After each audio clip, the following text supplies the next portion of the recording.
Rolling. Great. Good afternoon. My name is Tom Segru, and I'm the director of the Penn Social Science and Policy Forum, which is a university-wide initiative to bring together faculty, staff, students, and the general public around social science that is engaged in thinking about major questions in public policy. Each year is organized around a theme. Last year's theme was the global economic crisis, and this year's theme is immigration and citizenship. We've already had a quite extraordinary set of speakers over the course of the last semester, and we've got a great lineup this semester as well, and I encourage you to visit the Social Science and Policy Forum webpage. We also have a sign-up sheet that you can sign to get onto our mailing list. You can also find us on Facebook, and you can go to our webpage and get onto our mailing list there as well. Before I introduce this afternoon's speaker, I want to highlight another event that we're hosting tomorrow at noon. You will have many opportunities to think and talk about refugees, but this is a special roundtable panel we'll be doing with our speaker, Maria Cristina Garcia, also with Fernando Changmui from the Penn Law School, and Judith Bernstein-Baker from the Hebrew Immigrant Aid Society, HIAS, of Philadelphia, who also has been doing work with refugees. And this will be a roundtable on American refugee law, historical, global, and local perspectives, really tying together a lot of different issues from both practitioners and scholars. I am delighted to introduce this afternoon's speaker, Maria Cristina Garcia. She is the Howard Newman Professor of American Studies at Cornell University. She studies refugees, immigrants, exiles, and transnationals in the Americas. Her first book, Havana, USA, was published in 1996, and in it she examined the migration of Cubans to the United States after Fidel Castro took power in 1959. Her second book, Seeking Refuge, which was published in 2006, is a study of the individuals, groups, and organizations that responded to the Central American refugee crisis of the 1980s and 1990s, and helped to shape refugee policies throughout North America. Garcia has been chosen as a fellow for this academic year, 2013-14, at the Woodrow Wilson International Center for Scholars in Washington, D.C., where she is working on a new project, and you'll hear some of that this afternoon, on refuge in post-Cold War America. I would also like, before she takes the podium, to thank the various co-sponsors for her visit to campus, beginning with the Trustees Council of Penn Women, which provided a very generous grant to support Professor Garcia's visit, not just her talk and roundtable, but also her meeting with graduate and undergraduate students. Also the Department of History, the Latin American and Latino Studies program, and the Penn program on democracy, constitutionalism, and citizenship. So with no further ado, I will turn the floor over to Professor Maria Cristina Garcia. Thank you. With passage of the Displaced Persons Act, that the United States government, the federal government, recognizes refugees and displaced persons as a unique category within immigration.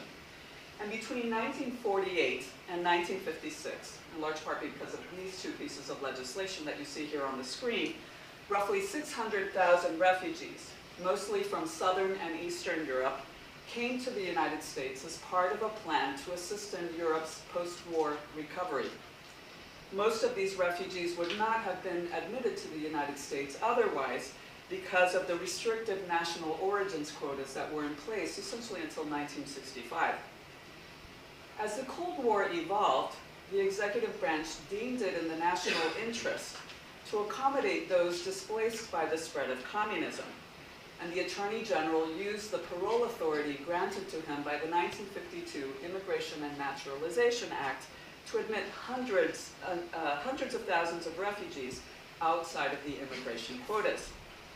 Policymakers argued that it was in the national interest to accept refugees from the communist bloc because that it served foreign policy interests and national interests because it demonstrated to the non-aligned nations in the developing world the desirability of democracy over communist totalitarianism. The United States also benefited from these refugee programs because a good number of those that we brought in were the highly skilled of their societies and in many cases provided much needed intelligence that informed our US military policies overseas. The United States did not sign the 1951 UN Convention on the Status of Refugees, but it did sign the 1967 Protocol, thereby recognizing that we had an international obligation to assist refugees, and also recognizing that refugees were entitled to certain rights and protections, including non-refoulement, no forced return to dangerous or repressive conditions. 13 years later, Congress passed the 1980 Refugee Act, wherein we adopted the UN definition of refugee and made refugee admissions a permanent feature of American immigration law.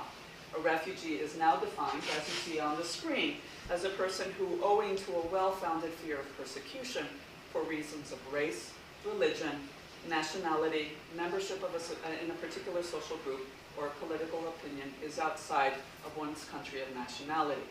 And we'll come back to this definition later in the talk to examine its limitations given today's realities. So since 1980, the executive branch, in consultation with Congress, each year comes up with an annual refugee quota and assigns percentages of that quota to different regions of the world, depending on that year's national priorities and humanitarian concerns. Now, despite the attempts to bring in the American definition of refugee in line with international norms, in reality, because of the Cold War, in practice, anti-communism was the ideological lens through which we defined who would be prioritized for admission to the United States. And during the Cold War, the vast majority of refugees came from just 3 countries: the Soviet Union, Vietnam, and Cuba. And I was one of the 3 million Cold War refugees to be brought in during this period. So the end of the Cold War created numerous challenges, as you can imagine, for US refugee policy. Millions of people were displaced from their homes, left stateless, or forced to cross international borders as nations disappeared, reconstituted themselves, and politically realigned. The political and economic instability in the former Soviet republics, most notably Azerbaijan, Tajikistan, and Chechnya, created large-scale humanitarian crises during the 1990s. The death of Yugoslav Premier Tito politically destabilized the Balkans and created the largest movement of persons in Europe since the end of World War II. Over the next decade, more than 2 million people fled the former Yugoslav states of Bosnia-Herzegovina, Croatia, and Kosovo to escape war and genocide, and hundreds of thousands of more people were displaced, internally displaced from their homes. In China, tens of thousands of protesters tried to bring about change at Tiananmen, only to have to seek refuge in the West when the government cracked down. Elsewhere around the world, internal political divisions and natural catastrophes caused enormous displacement. As a result of the 1991 Gulf War and the Al-Anfal, Saddam Hussein's war on the Kurds, more than 2 million Iraqi and Kurdish civilians took refuge in the borderlands with Iran and Turkey. In Central Africa, the genocide in Rwanda led to the creation of sprawling refugee camps in Tanzania, Uganda, and Zaire. So war, civil unrest, drought, famine uprooted millions. In Burundi, Somalia, Sudan, Liberia, and Ethiopia, and these are just a few of the many countries that were hard hit in the 1990s alone. By the end of the 1990s, there were an estimated 14 million refugees worldwide, the majority of them women and children.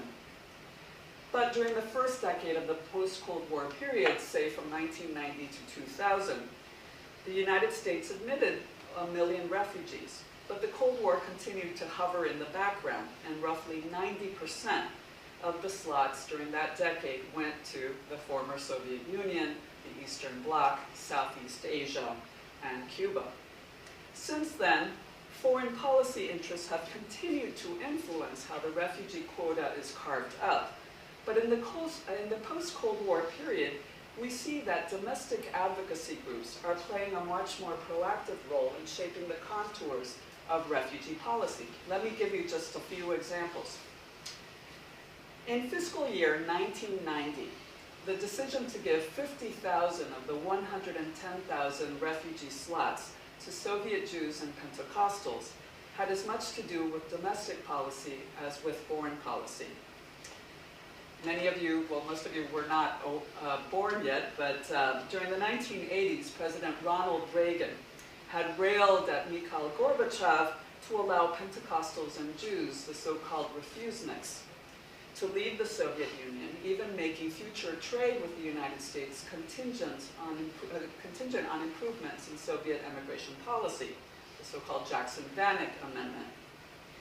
But once the refuseniks were finally allowed to emigrate and began moving into Vienna and Rome in very large numbers, awaiting entrance to the United States, because understandably they assumed that the country of Ronald Reagan would allow them to move to the United States, they now found that the INS, the Immigration and Naturalization Service, said that because of the political changes underway in the Soviet Union, that the Soviet Jews and Pentecostals no longer qualified for refugee status.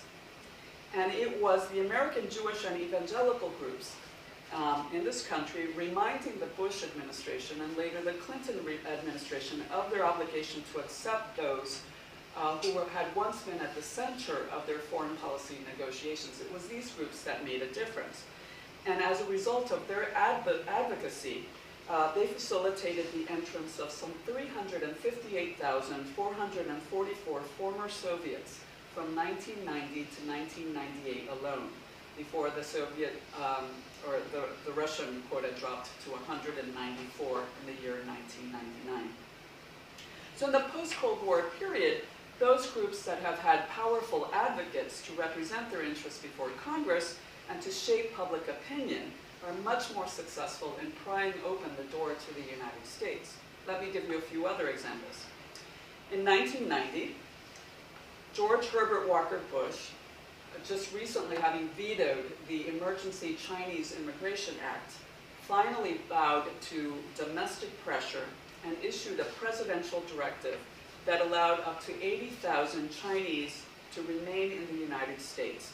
Most of them were students working on doctoral degrees, postdoctoral degrees, and they were allowed to remain in the United States following the Tiananmen Square massacre, despite warnings from Chinese leaders that doing so would undermine US-China relations. In 1996, Congress responded to the advocacy of Christian evangelical groups and included a provision in the 1996 law that allows the admittance of up to 1,000 people annually from countries that practice coercive population control. And this feature was part of our immigration law until the year 2005. During the 1990s, many Cuban boat people found asylum in the United States, in large part because of the advocacy of Cuban-American congressmen like Ileana Rosletnin and Lincoln Diaz-Balart, and their very vocal Miami constituents. Haitian boat people, by comparison, were much more likely to be detained and deported, despite fleeing equally or more repressive conditions.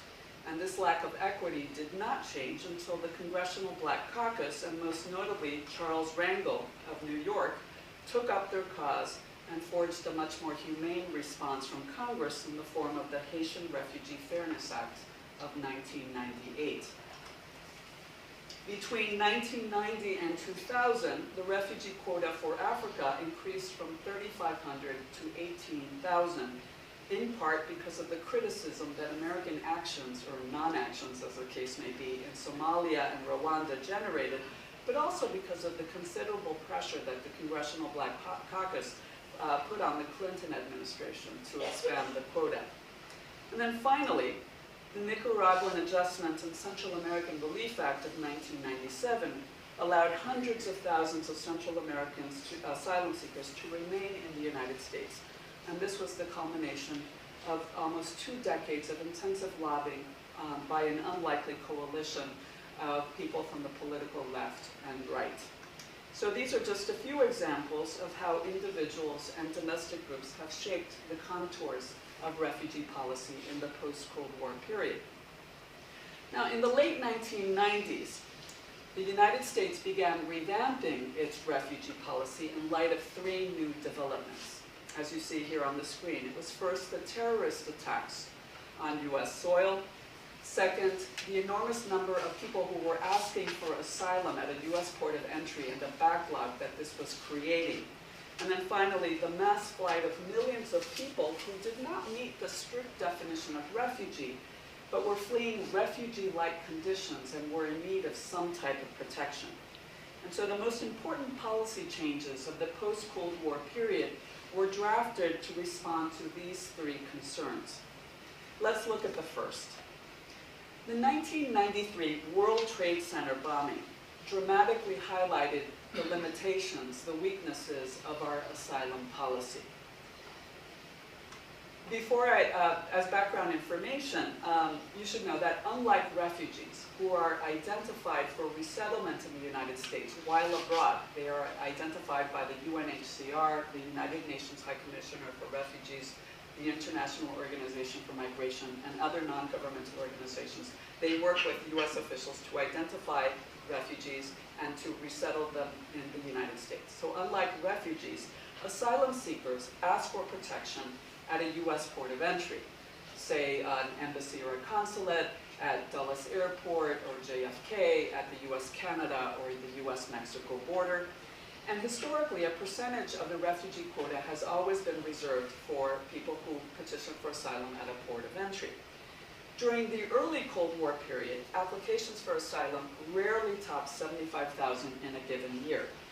And the cases that received the most media attention were the highly publicized defections of people like Joseph Stalin's daughter, Russian ballet dancers like Alexander Gurunov, Cuban baseball players, Cuban jazz musicians like Paquito de Rivera, Czech tennis players like Martina Navratilova, Romanian coaches like Bela and Marta Karoli, and the occasional Chinese physicist. Those who asked for asylum during the early Cold War period were released into society while they waited for their day in court. However, by the 1990s, the petitions for asylum had grown so dramatically, in large part because of the wars in Central America, and many of the people who were petitioning for asylum were not showing up for their day in court and just disappearing into the underground economy. So consequently, the INS began resorting increasingly towards detention. So with that in mind, in 1993, when Ramzi Youssef, one of the architects of the 1993 bombing, entered the United States, he requested asylum at JFK. He was sent to an INS detention facility in New Jersey, but when he arrived there, it was overcrowded. There was no space for Youssef, and so INS officials released him into society and told him to come back for a court date in November 1993. But by the date of his court date, he had already carried out his attack on the World Trade Center and was in Pakistan. So 3 years later, when Congress finally gets around to passing the Illegal Immigration and Immigrant Responsibility Act, IRA, as it's known in immigration circles, the law contained several provisions that dealt with the asylum bureaucracy. But there were two in particular that I want to highlight here: expedited removal and automatic detention.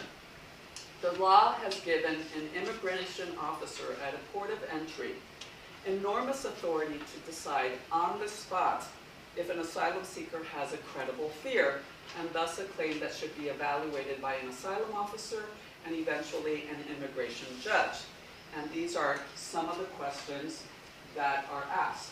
Why did you leave your home country or country of last residence? Do you have any fear about returning? Would you be harmed if you were to be returned? These are just three of the many questions that are asked to try to get a sense of whether a person has a credible fear. If the officer deems that the applicant does not have a credible fear, he or she can order that asylum seeker to be turned away from the United States immediately, a process known as expedited removal. Unfortunately, the system as it now stands has very few checks and balances.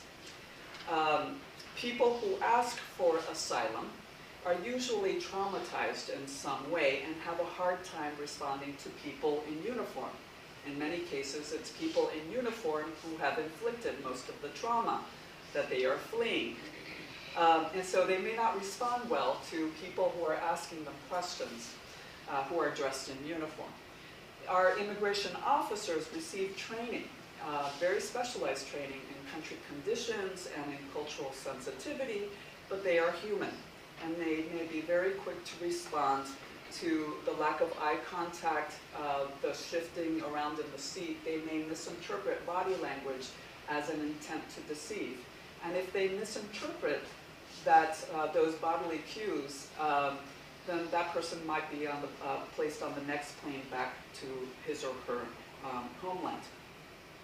If the asylum seeker does make it past the gatekeeper and makes it past the asylum officer, who then gives the asylum seeker a more thorough interview, they must then wait many months, sometimes several years, before an immigration judge hears their case. And since 1993, since the World Trade Center bombings of 1993, officials have preferred to err on the side of caution, and they have held asylum seekers in detention for the most part. The government now entrusts the detention of asylum seekers to private companies like the Corrections Corporation of America, and incarceration has become a multi-billion-dollar industry. The fortunate asylum seekers who are released into society by DHS to wait for their day in court, and those numbers are very small actually, they encounter more problems because it can be a year or more before they are authorized to work in the United States. And in the meantime, they must rely on friends or family or on a faith community for their financial support. They might be tempted to work illegally in the underground economy as a way of subsisting, but if they do so, they run the risk that that information will then be used against them and that they will be denied asylum and they will be deported. When a case finally comes up before a judge, a number of factors can undermine your case. You hope, for example, that your interviews have been translated and transcribed correctly. You hope that the interpreter assigned to your case really understands the nuances of your language. You hope that the immigration judge actually knows immigration judge, because none of these are a given. You also hope that you receive pro bono legal representation, which improves your chances of securing asylum by up to 60%. But none of these are a given. We are not required to provide asylum seekers with legal representation. It's just too expensive. And so usually it's a young lawyer working for a law firm that has a community service responsibility and then decides to offer his services as a pro bono lawyer for the occasional case, even though that young lawyer may not know very much about immigration law. So concerns about national security have led to the revamping of the U.S. refugee and asylum policy. We are, since 1993, and most certainly since 9/11, we are concerned about bringing in refugees from certain parts of the world. We are also afraid of granting asylum to refugees from certain part of the world, and we're certainly afraid of releasing them into society. So if you are from, say, Afghanistan, your chances of securing refugee or asylum status in the United States is actually very, very small. The second development that has led to a revamping of the system is the growing number of asylum seekers and the ways that they've contributed to a backlog. As I said earlier, during the early Cold War period, applications for asylum rarely went beyond 75,000 in a given year. But by the 1980s, the U.S. was receiving more than 100,000 applications for asylum per year. And now the backlog stands at close to 500,000 people who are waiting for their case just to reach that first stage in the hearing process. The immigration bureaucracy, as it was designed, was never imagined that so many people would be requesting asylum on U.S. soil. And immigration judges have been known to hear as many as 100 cases a day with little opportunity for meaningful review, suggesting that the hearings are little more than just a rubber stamp on deportation.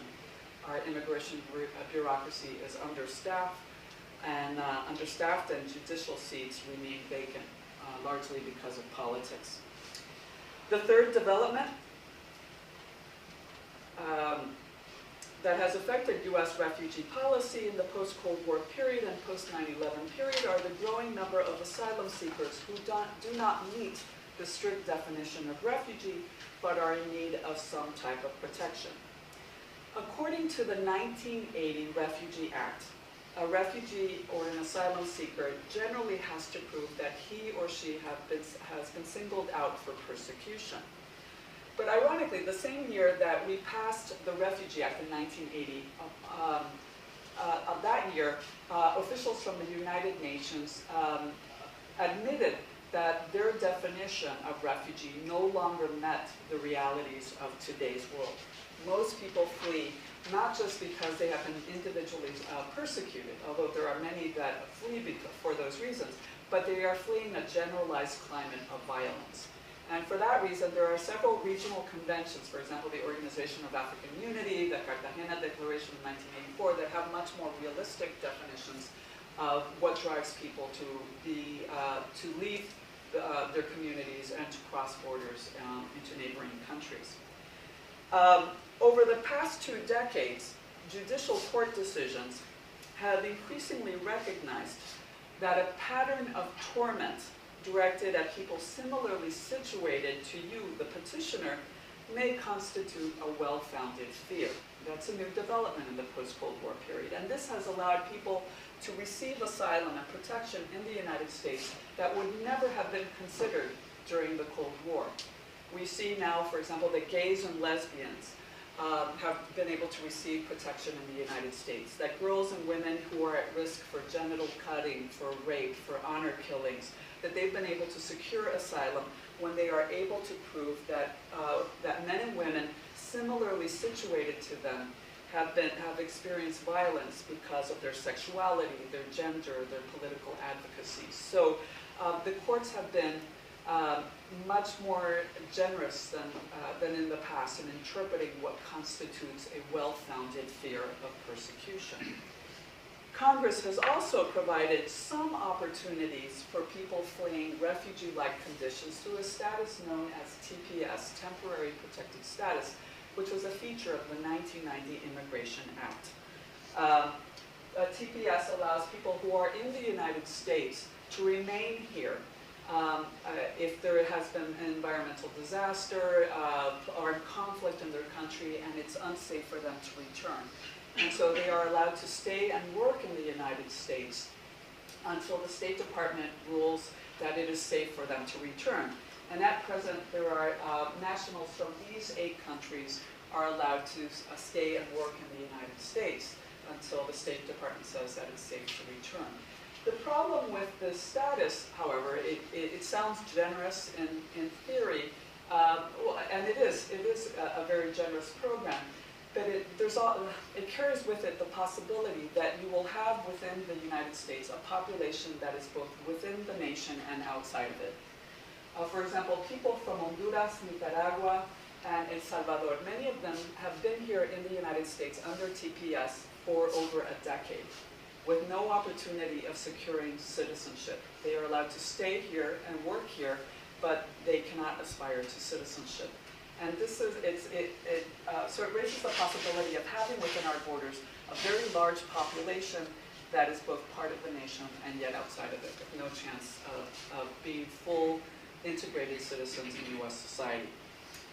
So I know I've given you a lot of information, so let me just revamp or go over some of the information that I've shared with you. If I had to choose the 4 most striking changes of the post-Cold War period, it would be, first, the U.S.'s greater cooperation with international bodies like the UNHCR, the IOM, and other NGOs. During the Cold War, it was the executive branch that unilaterally decided what people it wanted to bring in as refugees. Now in the post-Cold War period, we rely increasingly on these international bodies to help us decide who is in most need of protection, and we work with these organizations to find durable solutions for refugee crises.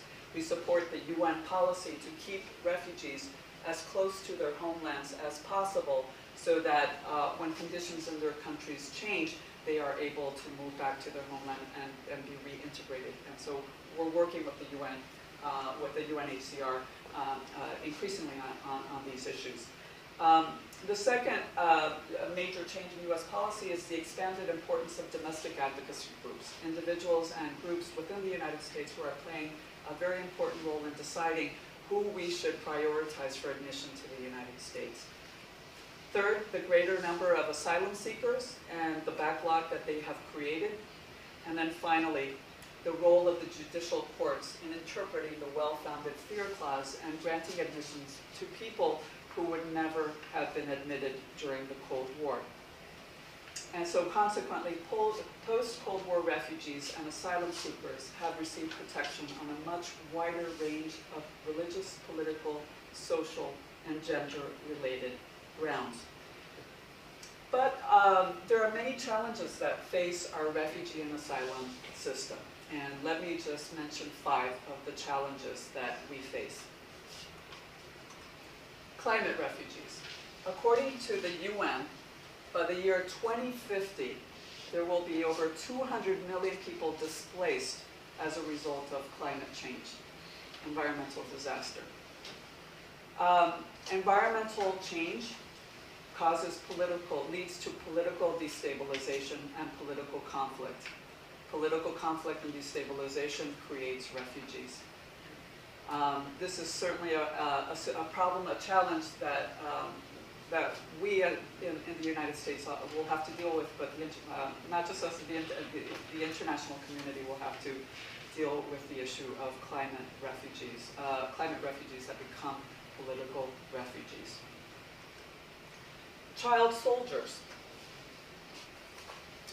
Can child soldiers be protected in the United States? In U.S. immigration refugee law and in refugee policy internationally, only civilians can be refugees. But over the past 2 decades, over 300,000 children have been conscripted by one army or another, conscripted against their will. Prior to 9/11, a few hundred of these boy and girl soldiers succeeded in securing asylum in the United States. And a few of them wrote very successful memoirs like Ismail Bea, who called international attention to the plight of child soldiers. But they are the exceptions. Since 9/11, most child soldiers have been denied entrance to the United States because anti-terrorist legislation passed in the wake of 9/11 bars the entrance of those who have given material assistance to a known terrorist organization. Another issue, is there a better way to assist victims of trafficking? Some 800,000 people a year are trafficked for sex and labor. And in order to receive protection from the United States under the Trafficking Victims Protection Act, victims must be willing to assist law enforcement, which many are not willing to do because it places their families and their villages back home and makes them vulnerable to retaliation from international trafficking syndicates. Thus, victims are faced with 2 equally difficult choices. In order to receive protection from the United States, they must testify against their abusers. But in order to guarantee the safety of their families and their villages, they must refrain from doing so. Is there a better way to assist victims of trafficking? Unaccompanied children. The number of children who are crossing the U.S.-Mexico border each year is growing by leaps and bounds. Many are fleeing domestic abuse, some are fleeing gang violence, poverty, trafficking. Some are orphans, some are abandoned by their families, some are deliberately encouraged by their families to flee in order to have a better life. In the more fortunate cases, the younger children are placed into foster care. But the older you are, if you are in middle school, for example, or of high school age, or if you just look older, you are more likely to be shackled, detained, and ultimately deported. Refugee advocates ask if the deportation of children is a violation of the UN principle of non-refoulement. Does the United States have a responsibility to offer refuge to children if their safety cannot be entrusted to the care of responsible parties in their home country?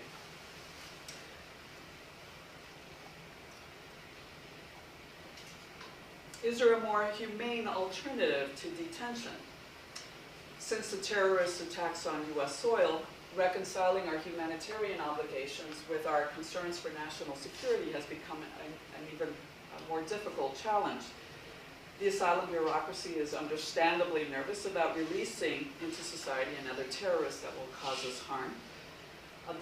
The system as it is designed is designed to doubt, to challenge, to remove people as quickly as possible. The burden of proof is placed on the individual asylum seeker, who is often the one who's least able to defend himself in alien court. Is there a more humane way to evaluate a petitioner's claim to asylum than detaining them in a prison-like setting? Detaining them as a way of inflicting trauma on people who have already been traumatized. And so refugee advocates ask, is there a more humane way to evaluate a person's case, to hold a person while their case for asylum is evaluated? So these are just, and I know I have 6 on this list, and I just went over 5, but these are just 5 of the many challenges that face the refugee and asylum bureaucracy right now at the beginning of the 21st century. In March 2010, on the 30th anniversary of the 1980 Refugee Act, Senator Patrick Leahy of Vermont introduced the Refugee Protection Act. And it's probably the most comprehensive immigration bill or refugee bill of the past 3 decades that I've seen. And it addresses many of the problems with the refugee and asylum system that I outlined this afternoon. Unfortunately, the bill did not advance out of committee. He introduced it again in 2011 and again in 2013. At present, as of December 2013, GovTrack gave the bill a 33% chance of making it out of committee and a 7% chance of enactment, of becoming law.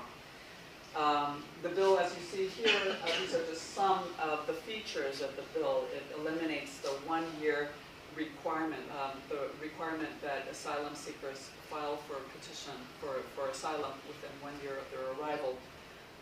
And this current stipulation that was in the 1996 law has prevented many bona fide asylum seekers from asking for protection. And so his bill would eliminate that 1-year deadline.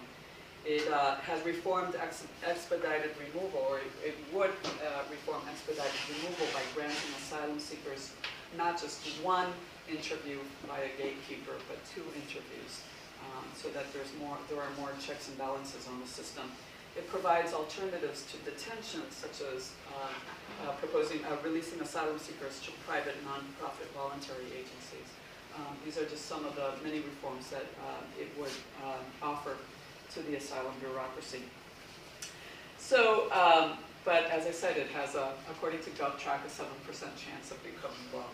So to conclude, of the 10 countries that currently carry out resettlement programs with the United Nations High Commissioner for Refugees, the United States has taken in more than double the number of refugees accepted by the 9 other countries combined. However, let me end with this sobering note.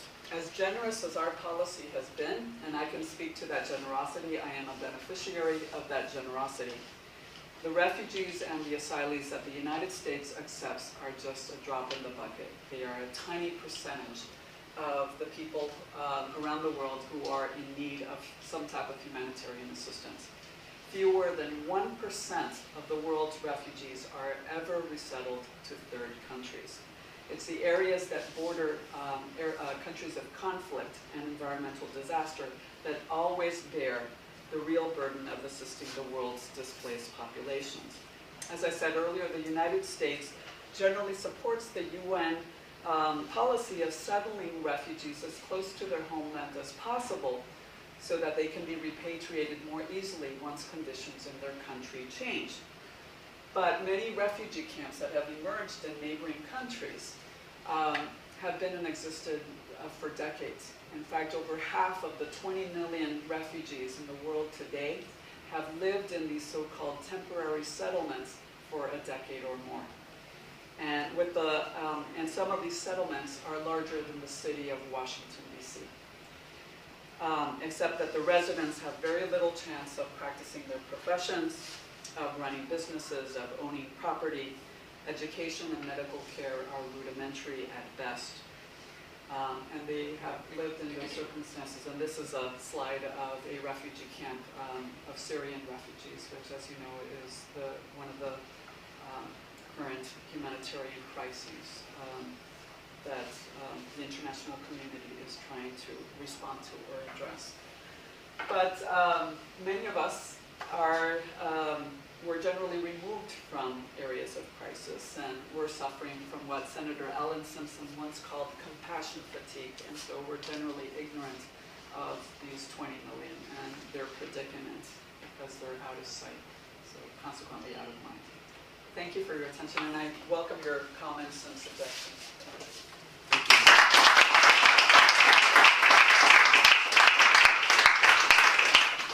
We have lots of time for comments and questions, so please pipe up and you can handle questions. Yeah, absolutely. Great. Yeah. If you could identify yourself as well for Professor Garcia, that would be excellent. Yeah.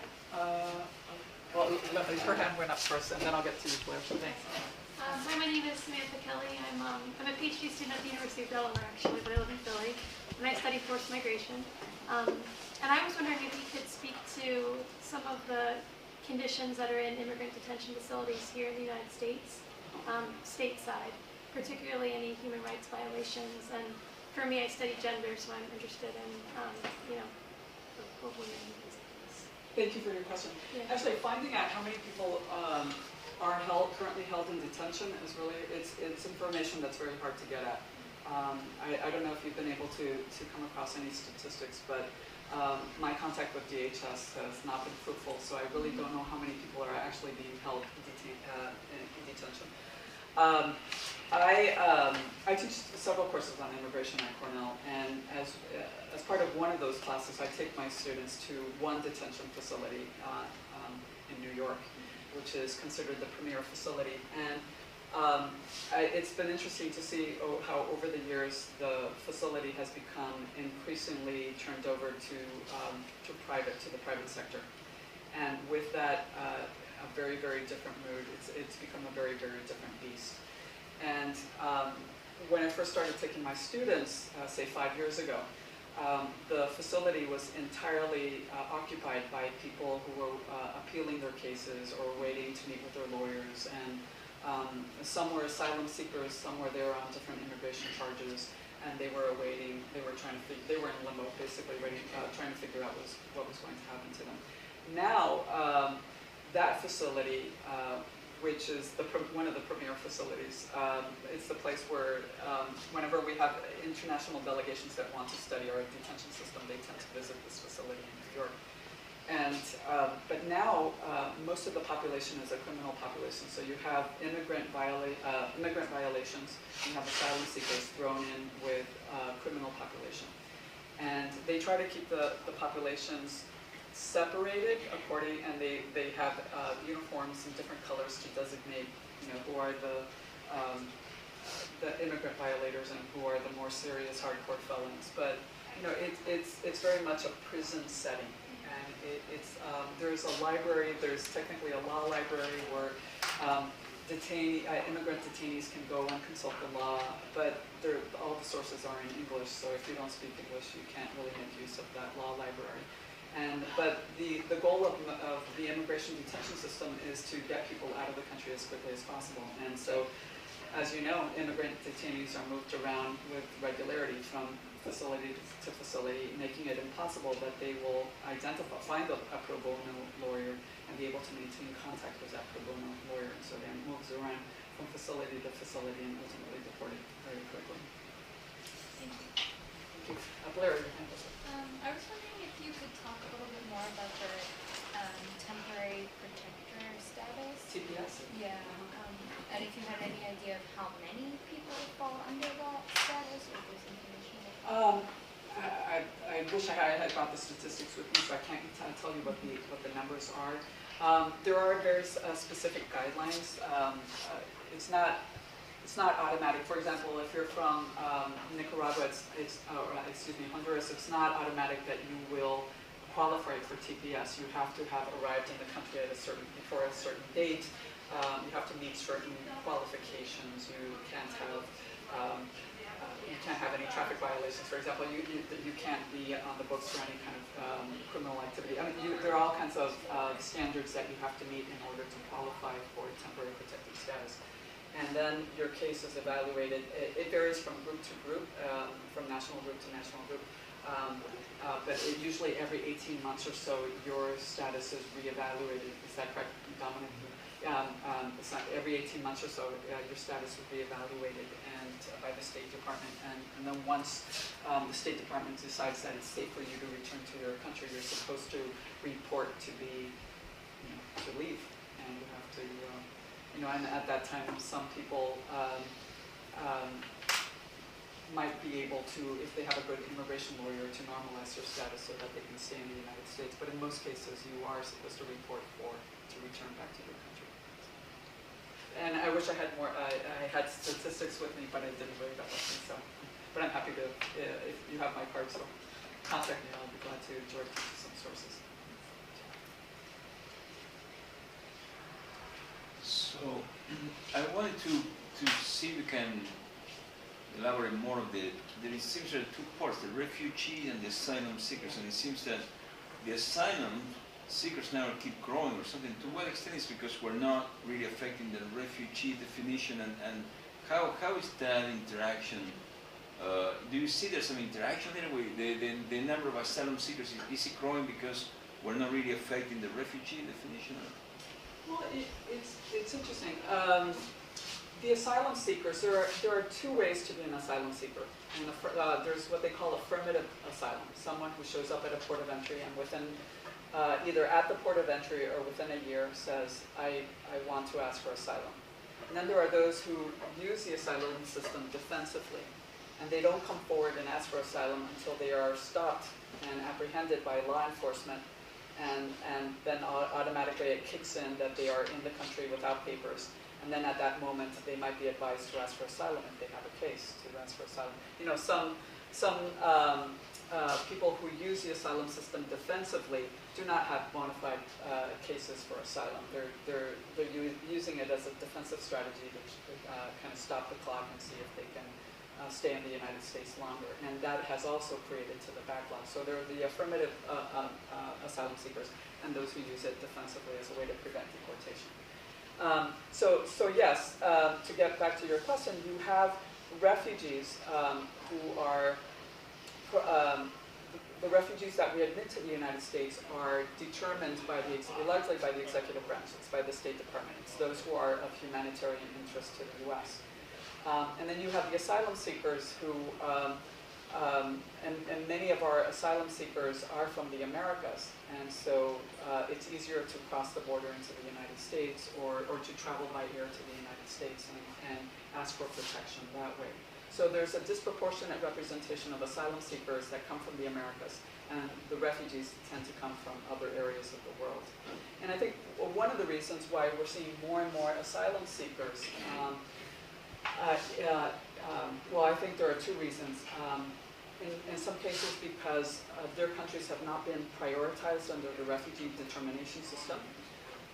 For others, there's such a long wait in the immigration bureaucracy in order to receive an immigration visa to come to the United States, and they feel that conditions in their country have become so desperate that they can't wait for an immigrant visa, and so they decide to come to the United States and then ask for asylum here, kind of jump the queue, as they say.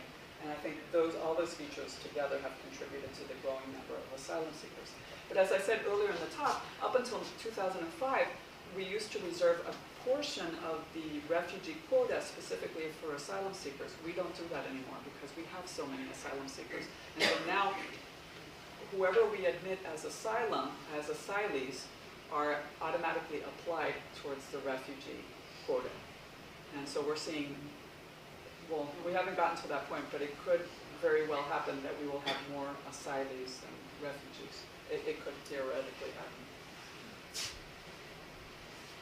I was curious to know a little bit about how you would place the United States in an international context. And here I'm just thinking of anecdotal ways in which the Cold War was shaping so many countries' immigration policies. And you think of the growth of all these Latin American exile communities, like Chileans after 1973 go all over the world, and you look at who takes them, and it has very much to do with their attitudes on the Cold War, as well as issues like skilled workers and so on.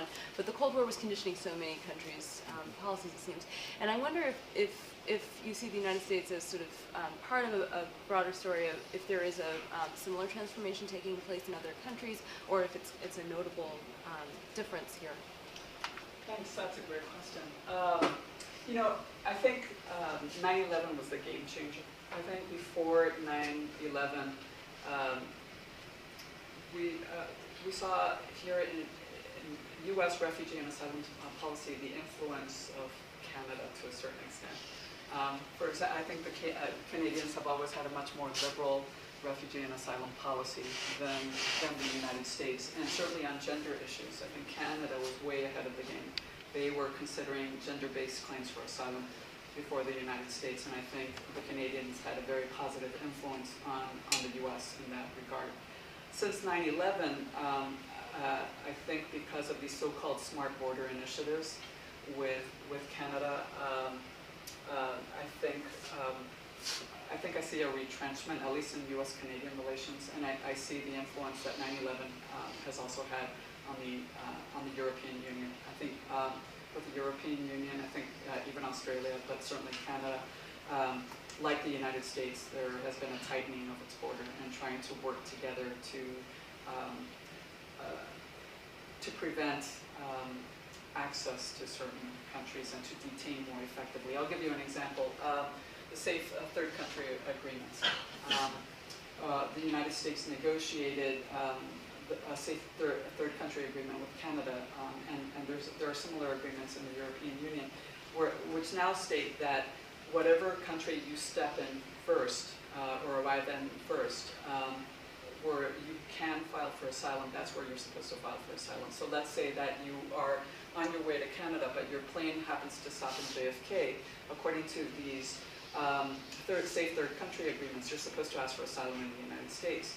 Now, Canadian refugee advocates say that this is wrong. This is completely wrong because those asylum seekers will have a better chance of securing asylum in Canada than in the United States. But because of these agreements that are in place, wherever you step foot in first, that's where you're supposed to file for your asylum. So that's one example of how of the new legal landscape for asylum seekers. So yeah, Dominic Vitilla from City Planning and Urban Studies. I'd like to ask you to elaborate a little bit on two things you mentioned. Right? One is the increased importance of advocacy groups here, and I guess I'd like to ask you to broaden that to sort of consider civil society here, right, and including refugee resettlement agencies and congregations which have been so important historically in receiving and assisting refugees and people seeking asylum, but also you mentioned compassion fatigue, right? So what's changed? I guess sort of since the 1980s, or in the periods that you're paying special attention to these days, in civil society's capacity in the United States, beyond the advocacy for letting particular people in, right, to receive people and resettle people and help them start new lives here? Well, I think, frankly, that's been a strain in the U.S. experience throughout American history. On the one hand, we celebrate our immigrant experience. We commercialize it. Everybody has a statue, a little copy of the Statue of Liberty.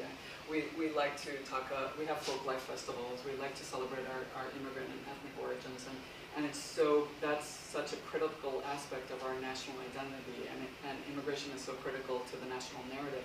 But then you have the underbelly of that, right? The flip side of the coin, where we're always very suspicious of immigrants and refugees, and we want to know who is coming across our borders and who's coming to the U.S., and we're increasingly concerned with legality versus illegality. And so there's that as well, and reconciling those two are very, very hard. And so, but certainly by the 1980s, I think certainly the Carter administration seems to have been a tipping point. You know, once with double-digit inflation, with the Mariel boat lift, with the arrival of Haitians, and Americans felt that our border, and increasing number of people crossing the U.S.-Mexico border, not just from Mexico, but from Central America, it seemed as if the United States had lost control of its borders, that we no longer had control over who was coming in. And so I think that the Carter administration seems to have been a tipping point in American perceptions of immigrants. And then certainly after 1993 and the World Trade Center bombings and 9/11, immigration gets increasingly cast as a national security issue, which it hadn't been before, I don't think. And I think it's increasingly discussed. You see the language of natural disaster. These immigrants constitute a flood, a horde, a swarm. They are discussed as people who are coming to mooch off the system, that they're taking advantage of American generosity. And you see this language of siege, of Americans under siege. And I think that really begins in the late 70s, early 1980s during the Carter administration and early Reagan administration. So, other questions? Okay. This is speculation, but I don't know if you've seen the New York Times. There's an article about Detroit trying to solve its population problem with bringing immigrants. Yeah. And I ask myself, like, where are they going to find the immigrants to go to Detroit? But I wonder about the advocacy groups. Are there any examples of a city saying, okay, we take the asylum seekers, we take the, I mean, have you seen any of that? Could those two things be connected or something? Yes, occasionally, yeah. Occasionally you have seen in American newspapers that small communities, open themselves up to immigrants. And certainly in Canada, the Canadians have this system where where the different provinces work with the federal government to decide how many immigrants and who's going to go where, and depending on the needs of the particular provinces, right? But we don't have something like that here. The states don't meet with federal officials to discuss how many immigrants are willing to take in. We don't have that here, and maybe that's something that we should consider in immigration reform. I mean, I have come across articles from time to time where a mayor of some small town in Nevada or South Dakota will say, hey, we need refugees, or we need immigrants, send them over. But they're usually circulated in USA or the New York Times as curiosities, right? Certainly not the norm. Okay, there was a hand back there, and then I'll get to you, Chris. My name is Sarah, and I'm a medical student here. You discussed the growing role of non-governmental organizations in identifying individuals who might qualify as refugees and facilitating the process of them being granted refugee status. Mm-hmm. I'm curious to hear which groups, if any, of those individuals who might qualify as refugees do NGOs tend to advocate for disproportionately? That's a good question. It varies from refugee crisis to crisis. U.S. officials meet with representatives of the UNHCR, for example, and communicate to them what our priorities are. So having an awareness of those priorities, they will identify individuals that we want to sponsor. So that, for example, in the Balkan crisis, the United States, the Clinton administration, wanted to sponsor or bring into the United States people who were at particular risk, who were being targeted for genocide, who stood the risk of a particular risk of being targeted for annihilation, either because of their political opinion, because they were intellectuals, whatever the case may be. And so officials from different of the organizations that were working in the region, they tried to identify people who were most at risk, and then found them opportunities for resettlement in the United States. But it just depends. It depends from crisis to crisis, with U.S. officials meeting with those representatives and telling them what their priorities are that given year, who they want to sponsor for immigration. So unlike regular immigration quotas where a priority is given to people with particular skills or for family reunification. In terms of refugee policy, the U.S. has been primarily concerned with giving refuge to people who are most at risk, who are most vulnerable to annihilation. So, Yeah, and I just wanted to kind of piggyback on that. Bobby Everson, I'm the faculty director of the Master of Science and Social Policy program in Social Policy and Practice. I can't help but be struck by the very major changes in the labor market between 1980, 1970s, 1980, and now. And this classic immigration argument that, oh well, immigrants, that's what we need is sort of more immigrants that you're pointing out are out there. And whether that, I mean, there aren't any jobs. And if whatever the jobs are, they're not paying well at all. So that in general, to look to that as a, I mean, to look at a population in that way, I think is not self-serving, or certainly not serving the population itself at all, and is not really going to be very effective. So it's just interesting that there still is that tendency to expect that that's going to somehow miraculously change our labor policy. well, that's a whole other issue that, Yes. that we could get into, certainly. But, the United States considers itself to have a humanitarian obligation. Yeah, And no we've doubt. signed a number of conventions on torture, on genocide, on refugees. And so clearly we feel that we have, we're part of the international burden sharing agreement. And so, but the numbers that we admit each year are actually quite small. They dropped to an all-time low right after 9/11 to, the quota dropped to, less than 45,000, and even that quota went unfilled because there was so much fear of bringing in somebody who might be a terrorist. And then slowly since, say, 2005, the annual quota has risen. But it's not, compared to the number of immigrants that we bring in each year, it's actually a very small quota.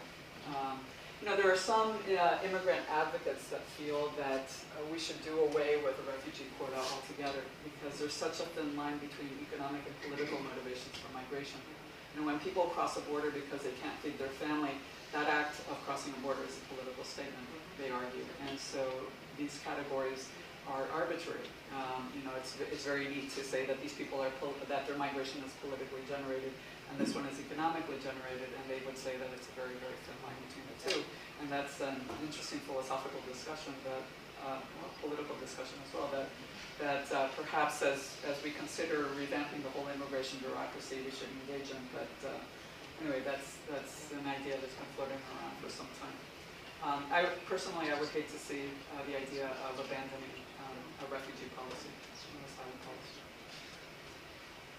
Marie Cristina, I'm going to jump in, and I'm asking this question maybe out of ignorance as much as anything else, but you described the ways in which, and didn't totally flesh it out, how the quota and who is part of the quota was a product of an internal process annually. And I'm wondering, who's deciding? What are the points of leverage or opportunity? I mean, clearly there are moments when external advocacy organizations, evangelicals, Jewish organizations, and so forth can get a voice in the process. But who's calling the shots? Is it presidential appointees who are putting an the administration's agenda into action? Is it bureaucrats behind the scenes who are consulting with experts and trying in the old-fashioned way to be dispassionate and deploy expertise? Where are the lobbyists coming in? Is it happening at the political level? Is it happening behind the scenes in terms of consultation with agencies? I think that's a great question. During the Cold War, I would say it was primarily generated by the executive branch. With the executive branch, it was the White House in consultation with the State Department, the Justice Department, cabinet officials trying to decide how many refugees we were going to bring in, depending on what was going on around the world. since the end of the Cold War, we see the responsibilities spread out around the different branches of government. Certainly the executive branch is still deciding how many refugees we're going to bring in each year in consultation with different cabinet officials. And but then the courts are also playing a role in determining who we accept in the United States as asylum seekers. You know, they're the ones who are hearing the petitions from asylum seekers. They're the ones who are determining whether somebody has a credible fear, a well-founded fear, and is in need of protection from the United States. And then Congress is also receptive to domestic pressure. And that's where the lobbyists come in. But it's not the lobbyists necessarily, it's the domestic advocacy groups. And they are the ones who are pressuring particular congressmen who have always been very receptive to immigration issues or invested in immigration issues, people like Patrick Leahy, for example, Edward Kennedy before the late Edward Kennedy. There are many other members of Congress. And so Congress has occasionally throughout, since the end of the Cold War, created opportunities for particular groups to remain in the United States or to come to the United States because they felt that neither the executive branch nor the judicial branch were facilitating the presence of these particular groups. So, we see the responsibilities distributed more evenly across the different branches of government. And just one quick follow-up. I'm interested also, you suggested that there are, at least in terms of the Congressional Black Caucus intervening on behalf of Haitians and Africans, that there are racial considerations that are playing out. Can you talk a little bit more about that? Yes. Across the board from the Cold War period, up to more recent periods in terms of how these are shaping refugee and asylum policy. Absolutely. Certainly, the Haitian case study is a classic example of the intersections of race and class and foreign policy. During the 1980s and well into the post-Cold War period, advocates who were lobbying on behalf of the Haitians were saying that Haitians were disproportionately represented from the refugee and the asylee roles, and they felt that it had to do with their race and that it had to do with their poverty. And you would get members of, you would get the Reagan administration and the Bush administration and the Clinton administration saying, no, it's just that we have certain rules in place, and Haitians have to realize that they have to follow certain rules in order to be considered for entrance to the United States. But then the advocates on behalf of the Haitians would say, but look at the Cubans. There's a classic case of, this was in the news about a decade ago, where a boatload of Cubans coming from Cuba, coming to the United States, encountered distress, and their boat was sinking, and they were rescued by a boat of Haitians who were also on their way to the United States. They arrived on U.S. shores. The Cubans were allowed to stay, and the Haitians were deported. The Clinton administration said that no, it had nothing to do with this, because many of the Cubans that we accepted were black, and so it really doesn't have anything to do with race. It has to do with the Cold War, with the legacies of the Cold War, that we have in place this policy, the wet foot, dry foot policy that allows Cubans, it's a unique arrangement that does not exist for any other group on the planet, that if you're from Cuba and you make it to U.S. shores, chances are you're allowed to stay. If you're not, if you're apprehended at sea, you're more likely to be deported. But you still, no other group of undocumented immigrants who makes it to U.S. shores is allowed to stay as a result of policy, as a consequence of policy. And it's a unique arrangement that the Cubans have, which is in response to a very strong advocacy on behalf of the Cuban-American legislators and the very vocal Miami community. And so you get this very interesting discussion about race, especially as it plays out in the Haitian and the Cuban immigrant and refugee populations, where advocates on behalf of the Haitians have always felt that the reasons why Haitians have not been allowed to stay in the U.S. in greater numbers and are more likely to be detained and deported than any other immigrant group, they feel that it has to do with their race and with their poverty. And then you have officials from the federal government who are saying, no, it's not true. It's just that there's, you have to follow a certain procedure. And so I don't think it's an issue that's going to be resolved anytime soon. but it's certainly one of the many examples of just how inconsistent and unfair our immigration policy has been historically. Other questions? I welcome your questions or comments. More? No? Okay. Blair. This is maybe a broader question, but so it seemed to me that there's some parallels kind of in the philosophy behind the detention centers and this like element of containment kind of, and refugee camps, which are also based on containing this like refugee population. So I was just kind of wondering if you had any like ideas as to like what would prompt this kind of like shift in development of like an idea of containment of this population.